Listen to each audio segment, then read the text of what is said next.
Saha Ramadankoum. Il fallait oser et il a osé. Farhat Mhenni, autoproclamé président de la Kabylie, a posé ses valises au Canada avec un visa visiteur. Première escale, Ottawa. Direction le prestigieux bâtiment du Parlement fédéral du Canada, plus précisément la Chambre des communes ou la Chambre basse. Dans la communication officielle de Assioul, organe de propagande maison, on évoque des rencontres avec des parlementaires fédéraux et leurs différents caucus. Rien que ça. Or, la réalité est beaucoup plus prosaïque, beaucoup plus comique.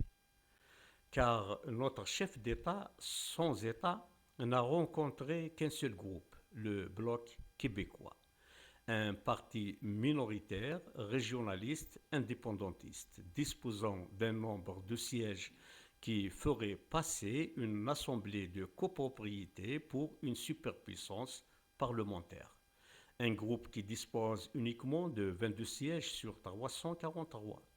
Un groupe qui, ironie du sort affaibli des dernières élections fédérales en perdant d'un coup 11 sièges et qui cherche manifestement à grappiller toute visibilité possible, quitte à draguer les voix de la diaspora kabyle établie dans la province francophone, ignorant peut-être que cette diaspora est majoritairement algérianiste.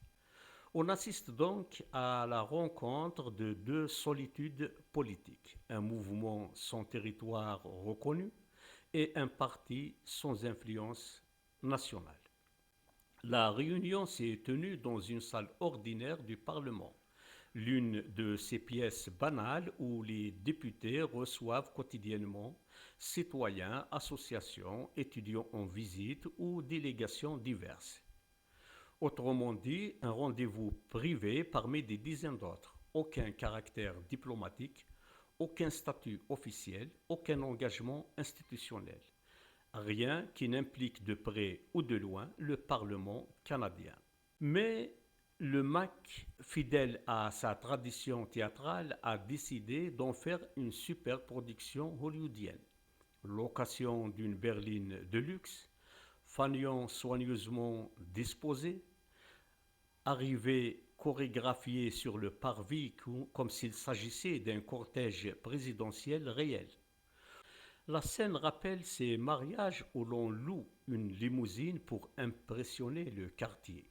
Sauf qu'ici, le quartier, c'est l'opinion kabyle contente de convaincre qu'un chef d'État parallèle existe vraiment quelque part entre Paris et Montréal. La stratégie est transparente, fabriquer des images pour compenser l'absence de reconnaissance politique réelle. Transformer une simple rencontre partisane en pseudo-événement diplomatique. Gonfler symboliquement ce qui objectivement relève d'une visite de courtoisie sans conséquence.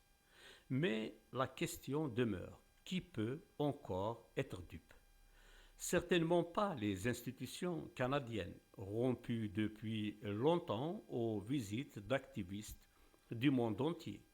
Pas davantage les observateurs politiques qui savent parfaitement que rencontrer un petit groupe parlementaire ne constitue ni un soutien officiel, ni une reconnaissance internationale.